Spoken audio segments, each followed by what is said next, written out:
नमस्कार साथियों, स्वागत है आपका हमारे YouTube चैनल ट्राइबल टीचर में। हम लाते हैं कर्मचारियों से संबंधित सभी प्रकार की अपडेट्स। आज निवेदन है साथियों कि आप हमारे चैनल को सब्सक्राइब जरूर कर लें और बेल आइकन को कर लें सेलेक्ट, जिससे कि सही प्रकार की अपडेट्स आपको समय पर प्राप्त हो सके।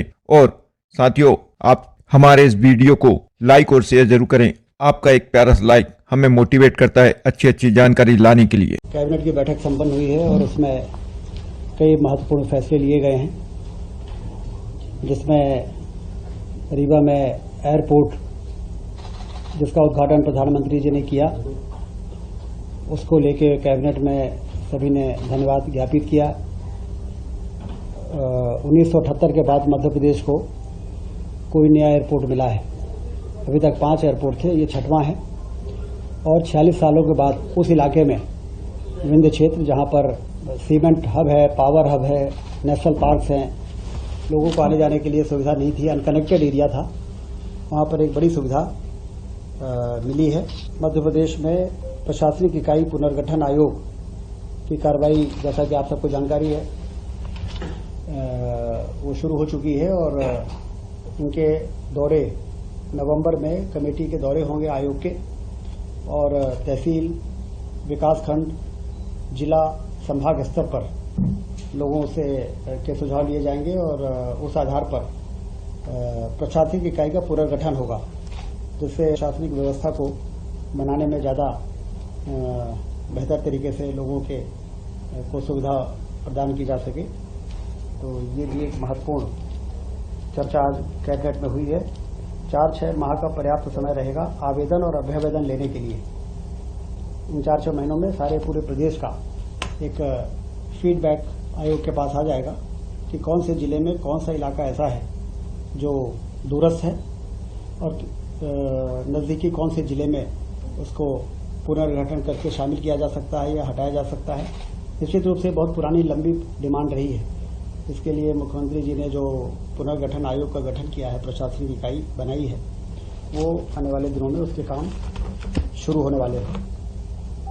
रोजगार सृजन के लिए जो हमारे 11 विभाग हैं जो रोजगार सृजन के लिए काम कर रहे हैं, एमएसएमई है, इस प्रकार के कई डिपार्टमेंट हैं, उनको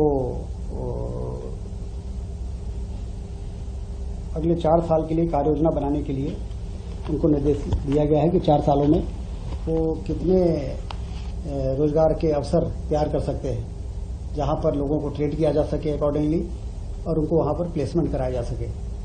ये एक महत्वपूर्ण चर्चा आज के बैठक में रही है। और जो हमारी सरकारी डिपार्टमेंट है, सरकारी नौकरियां, दिसंबर 24 तक 1 लाख सरकारी नौकरियों की वैकेंसी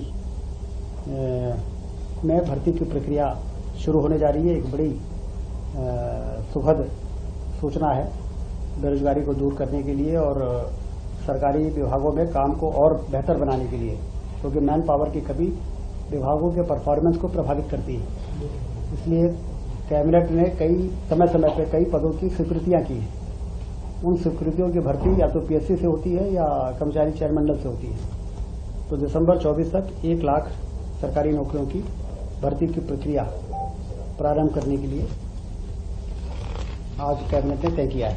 आज भी एक हमारे हेल्थ डिपार्टमेंट में 7,900 पदों की स्वीकृति हुई है। 454 स्वास्थ्य उन केंद्रों पे जिसका उन्नयन या नए अस्पताल की स्थापना 2023 में की गई, जिसमें जिला अस्पताल भी हैं, सामुदायिक स्वास्थ्य केंद्र भी हैं, प्राथमिक स्वास्थ्य केंद्र भी हैं। उसमें काम उनके चल रहे हैं। उसका बिल्डिंग का स्वीकृति तो पहले ही हो गई थी। आज उन 454 केंद्रों की पदों की भी स्वीकृति हुई है 7,900। उसकी भी भर्ती की प्रक्रिया तेजी से शुरू होगी और ये सब मिला के जितने डिपार्टमेंट्स हैं उनमें 1 लाख पदों की भर्ती की प्रक्रिया पीएससी और कर्मचारी चयन मंडल ने शुरू कर दी। रीवा में कल रीजनल इंडस्ट्रियल समिट हो रही है। जैसा कि मुख्यमंत्री जी का एक बहुत ही अच्छा निर्णय रहा है कि हम संभागीय मुख्यालयों में रीजनल इंडस्ट्रियल समिट करेंगे और वहां पर जो उत्सुक लोग हैं उनको वहां बुलाएंगे और वहां के पोटेंशियल के बारे में उनको वहीं पर चर्चा होगी। कहां पर मिनरल डिपॉजिट है, कहां पर फूड पार्क लगाया जा सकता है, कहां टेक्सटाइल पार्क लगाने की संभावना है, कहां जहां फार्मास्यूटिकल सेक्टर में काम हो सकता है। हमारे विंध्य में आप जानते हैं कि सीमेंट का हब है वो, 40 मिलियन टन सीमेंट बनती है, 15,000 मेगावाट कोयले से बिजली बनती है। ये वही इलाका है जहाँ 750 मेगावाट का दुनिया का सबसे बड़ा सोलर प्लांट हम लोगों ने उसमें स्थापित किया था। दिल्ली की मेट्रो उससे चलती है और नेशनल पार्क है, तो पर्यटन की भी संभावना है और निवेश की भी संभावना है। शानदार 4 लेन की सड़कें उधर यूपी से इधर जबलपुर और झांसी और चारों तरफ विश्व स्तरीय सड़कें बनके तैयार हो गई है। रेलवे लाइन का काम सीधी से सिंगरौली का युद्ध स्तर पर चल रहा है और उसके साथ ही साथ एयरपोर्ट भी बन गया है। तो निवेश के लिए जो जरूरी इंफ्रास्ट्रक्चर है वो विंध्य क्षेत्र को अब प्राप्त हुआ है। उड़ान स्कीम जो प्रधानमंत्री जी की है, जिसमें उड़ेगा देश का आम आदमी और हवाई चप्पल पहनने वाला भी हवाई जहाज में चल सकेगा। जब उन्होंने ये बात कही थी तो लोग सोचते थे कि कैसे संभव है, लेकिन रीवा के एयरपोर्ट से जो हवाई जहाज रीवा से भोपाल आएगा, आपको जान के आश्चर्य होगा, 999 रुपये में आएगा। AC 3 टायर का किराया है 927 रुपये और हवाई जहाज का किराया है 999 रुपये।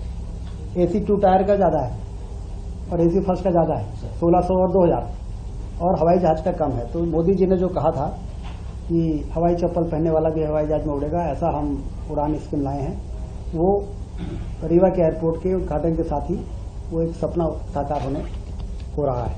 तो रीजनल इन्वेस्टर समिट की अच्छी तैयारी है और कल मुख्यमंत्री जी वहाँ पधारेंगे और देश भर के इंडस्ट्रियलिस्ट आएंगे और वहाँ पर निवेश 4000 स्टेशन वहाँ हो चुके हैं, 4000 स्टेशन हो चुके हैं। और जो बड़े इंडस्ट्रियल ग्रुप हैं, रिलायंस, हिंडाल्को, पतंजलि, सीमेंट प्लांट के हैं, डालमिया ग्रुप से लेकर सारे लोग वहाँ पर आ रहे हैं। सोयाबीन उपार्जन 25 अक्टूबर से शुरू हो चुका है और 3,44,000 किसानों ने पंजीयन कराया है।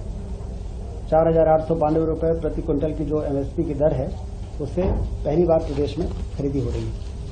किसान बड़े उत्साह के साथ खरीदी केंद्रों में जा रहे हैं और अपना पंजीयन करा रहे हैं। इंडियन रोड कांग्रेस का आयोजन पिछले दिनों गडकरी जी आए थे और 7 रोड 9,369 करोड़ की स्वीकृत हो चुकी है। भोपाल से कानपुर वाया सागर बहुत प्रतीक्षित मार्ग है, क्योंकि सागर जाते समय लोगों को लगता था कि चारों तरफ 4 लेन की सड़क बन गई है, भोपाल से सागर क्यों नहीं बनी। तो अब सागर से लेकर कानपुर तक, जिसमें सागर का बाईपास भी शामिल रहेगा, ये एक बड़ा काम मंजूर हुआ है। और उसके साथ ही 27 रोड ऐसी हैं जिसकी लागत है 20,403 करोड़ की, उसकी स्वीकृति भी प्रदान की जा रही है। माइनिंग कॉन्क्लेव भी हुआ भोपाल में, 17-18 अक्टूबर को राष्ट्रीय कॉन्क्लेव का आयोजन हुआ है। इसमें भी काफ़ी अच्छा रिस्पांस रहा है और 11 औद्योगिक घरानों ने 19,000 करोड़ से अधिक के निवेश के प्रस्ताव प्राप्त हुए, इसकी भी चर्चा हुई है आज की कैबिनेट में। दीपावली पर्व के कारण माह अक्टूबर का वेतन 28 अक्टूबर को वितरण होगा, जिससे कि दीपावली में उनको सुविधा रहे। सभी निगम मंडलों में भी 28 अक्टूबर को वेतन वितरण किया जाएगा। गोवर्धन पूजा, जैसा कि डॉक्टर मोहन यादव जी की सरकार ने सभी जो हमारे पर्व और त्यौहार हैं उसमें सरकार भी सहभागी होकर और बढ़ चढ़ के हिस्सा लेके लोगों के उत्साह के साथ उसमें शामिल हो रही है। तो चाहे रक्षाबंधन का पर्व रहा हो, चाहे वो शस्त्र पूजन का रहा हो, उसी प्रकार से गोवर्धन पूजा जो दिवाली के दूसरे दिन होती है, तो ये निर्देश हुआ है कि सभी जनप्रतिनिधि, मंत्री, सांसद, विधायक अपने जिलों की गौशाला जो शासन ने बना के तैयार की है, वहाँ पर जाकर गोवर्धन पूजा में शामिल होंगे। सिंहस्थ 2028 में होना है और उसके लिए हमेशा से भव्य तैयारियां होती रही हैं, लेकिन अवैध कॉलोनी, अतिक्रमण और समस्या, इस प्रकार की बातें भी आती रही हैं। इसलिए मुख्यमंत्री जी ने ये फैसला किया है, कैबिनेट ने उसको अनुमोदन किया है कि हम वहाँ पर प्लॉटिंग करेंगे और रोड और नाली ये डेवलपमेंट अथॉरिटी बनाएगी और कम से कम 5 बीघा जमीन हम उन अखाड़ों को या महामंडलेश्वर का जो संस्थाएं हैं उनको हम 5 बीघा जमीन देंगे, जिसमें कि निर्माण वो 1 बीघा में ही कर पाएंगे। बाकी ओपन एरिया रहेगा जहाँ पर यज्ञ होगा, हवन होगा, प्रवचन होंगे। तो एक सिस्टमेटिक तरीके से भविष्य में सिंहस्थ का आयोजन होता रहेगा और बार बार हमें इंफ्रास्ट्रक्चर बनाना नहीं पड़ेगा। और ये भी शिकायत नहीं आएगी कि कहीं अतिक्रमण हो गया है या कहीं पर अतिक्रमण के नाम पर हम लोगों को हटाने की कोशिश करें। तो इतनी ज़मीन के अलॉटमेंट के बाद सबका स्थान निश्चित रहेगा और एक व्यवस्थित तरीके से इस बार का संघर्ष भी और आने वाले दिनों में भी संघर्ष का आयोजन हो सकेगा, ये मंशा है। आज एक और बहुत ही महत्वपूर्ण निर्णय हुआ है। प्रदेश के 12,670 जो मिनी आंगनबाड़ी केंद्र थे उनका उन्नयन हुआ है पूर्ण आंगनबाड़ी केंद्रों में। तो जो मिनी आंगनबाड़ी केंद्र होते हैं वहां पर सहायिका का पद नहीं होता, एक आंगनबाड़ी कार्यकर्ता का होता था।